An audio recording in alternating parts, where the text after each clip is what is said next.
All right, full disclosure, this video is obviously me going to be venting about something that happened over the weekend, but it's also going to be a more interactive video because I want to hear your stories that go along with this topic. I really do. I'm very curious to know what some of your horror stories are with this particular topic. So let's get into it, shall we?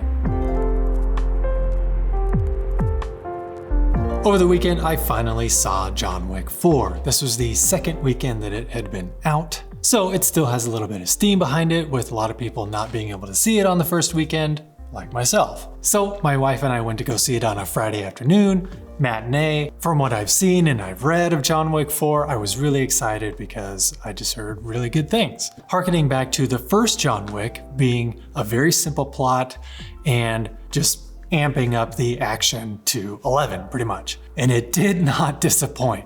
Holy cow. That shot in the old abandoned house that was from up above, following the action from room to room. Oh man, awesome. I definitely liked it just as much as the first John Wick, except for one huge thing. But this has nothing to do with the movie itself. This has to do with the person sitting one row behind me and about 6 or 7 seats over to my left. No joke, about 30 minutes into the movie. And clearly, if you've watched this channel before, you know it's very audio centric because I do have very sensitive ears. So it didn't take me long to realize that 30 minutes into this movie, I could hear to my left behind me, okay, so this person has fallen asleep. Gotcha. Some of you have probably done it in a movie theater as well. No judgment there. I totally get it. Yes, the snoring was fairly loud, but the snoring evolved as the movie went on, from closed mouth to the more annoying, louder, open mouth snore.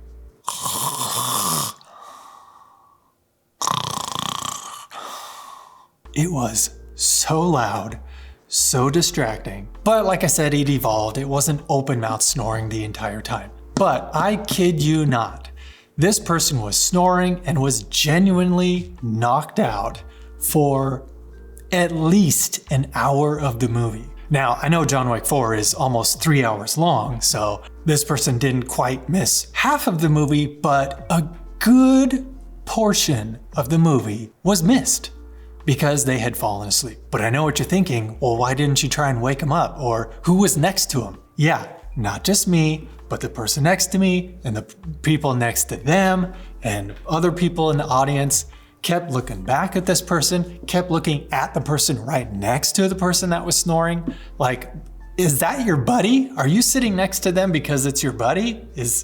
Like, nudge him or something or try and wake him up. But if you're like me, you want to go to the movie theater because you want the movie theater experience minus the snoring. You want to escape the real world a little bit and you just want to be involved in this story for a couple hours. Hooray. But also, since I'm very particular about my audio, it was being ruined by this loud snoring person. And I will say, I was the first to try and do something about it. Looking back and giving daggers to the person sitting next to him wasn't doing anything. So I sat back in my chair, I raised my hands. Hey! I literally did that. Hey! Like really loud, right? And then after I did that, then obviously, then the rest of the audience was like, oh, okay, it's fair game to try and get this person to wake up. So somebody else started clapping and then hooping and hollering, trying to get him to wake up. Again, the buddy next to him didn't do a thing. Just frozen because of embarrassment? I don't know, but they did nothing. Yeah, there was some more just heavy breathing eventually, and then more closed mouth snoring. But there were some points where in the movie, John Wick 4, it was very quiet. It was just people talking. You know, you just hear the ambiance of the scene, little birds twittering here and there. And during those quieter moments, that's usually when the open mouth snoring started up again. Whew.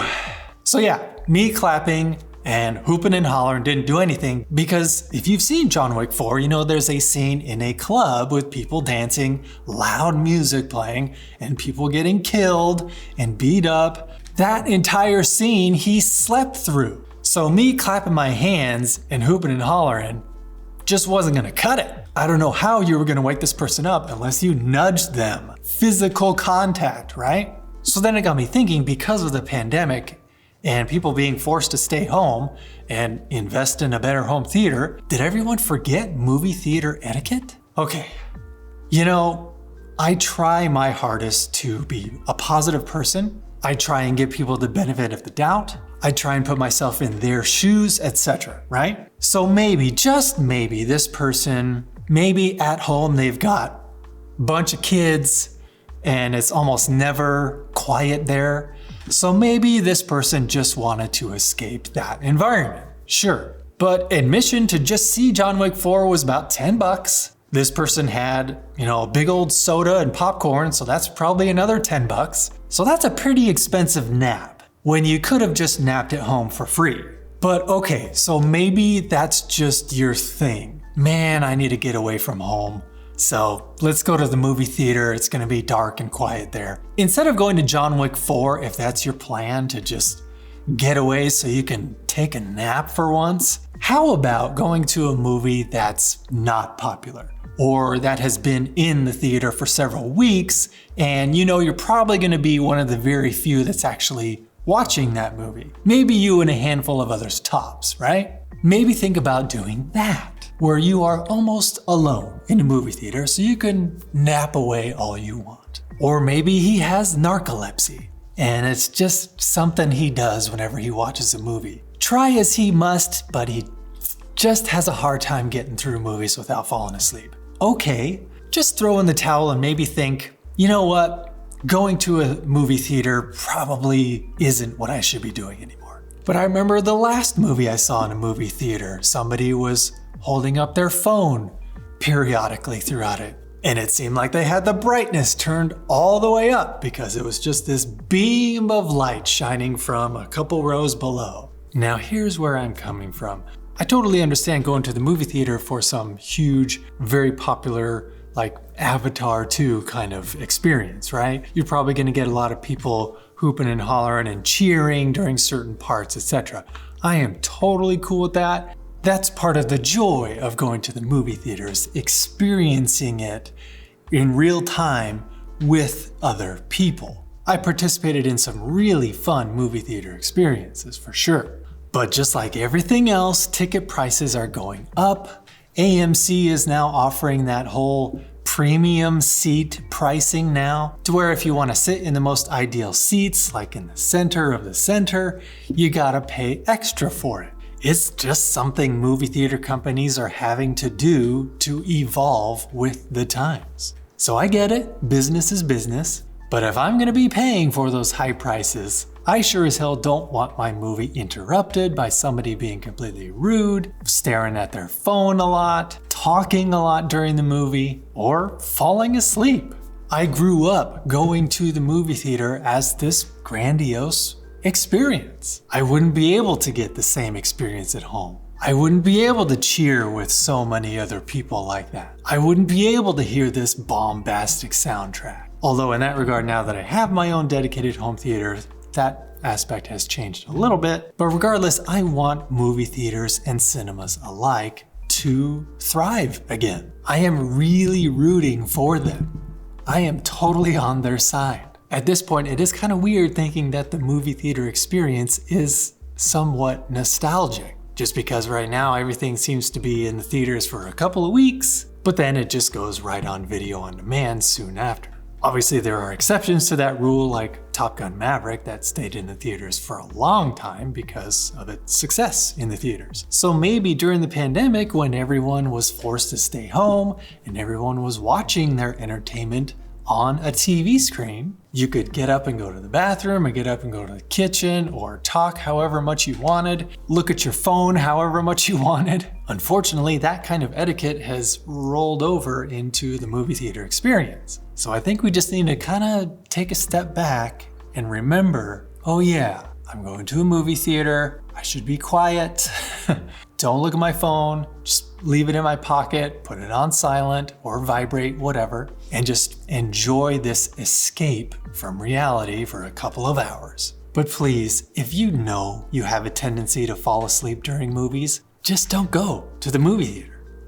It'll be on demand soon enough, so just watch it then. Obviously, it's a whole different story if you're taking kids to a kids movie, because they're kids. My family and I go to the theater for kids movies, every once in a while, maybe every couple of months. And yes, I do have one very talkative daughter, more so than my other daughter. So she does like to ask questions if she's not exactly sure what's going on, whatever. And I get that. They're kids. They're very curious. They're very talkative. But slowly but surely I am showing by example how you should act at a movie theater. So they are definitely getting better as far as just being quiet and watching a movie. But yeah, kids are kids. And obviously you're probably gonna get a pretty rowdy crowd if there are children there at a children's movie. But if I'm going to John Wick 4 or any other rated R movie for that matter, obviously I'm not gonna see any kids there. So if it's just adults that I'm dealing with, you better know your etiquette. Because I love cinema. I want to support cinema. I want to support going to the movie theater. I want it to make a resurgence. So I am willing to spend my money to do so. So the next time you're about to step in a movie theater, just kind of check yourself, Just remember how it was before the pandemic. Because nobody wants to have their movie ruined when they have paid high ticket prices to see it. Okay, and now the interactive part. I want to hear your horror stories too, so please comment below. But the only warning is, if you do comment, just know that I may make a follow-up video to this with your comments. I might want to read some of your comments and make a video about it. So if you're willing to have your comment possibly read by me in a future video, by all means, go ahead and comment and share your horror stories, okay? I love reading things like this. Just because I'm such a fan of cinema in general, I want to know how your movie theater experiences are too. And it might even be a great learning experience. You might read a comment, or maybe I will read a comment out loud in the future video that makes you think, oh, I've done that. So maybe it'll be a bit of a learning experience, be like, ooh, yeah, I should make sure not to do that in the future. I mean, hell, I even might learn something too. Maybe I'll read a comment and know that, ooh, I've done that in the past too. So maybe I'll check myself as well. I just hope it's both an entertaining and learning experience for all of us. So do it. Comment below, please. Let's have a conversation about this. Because clearly there are still some people out there that kind of forgot what to do at a movie theater, plain and simple. As always, please be kind to each other out there and maybe try and give more people the benefit of the doubt. Don't just watch TV and movies, experience them, whether that be at home or at a movie theater. And of course, always be listening.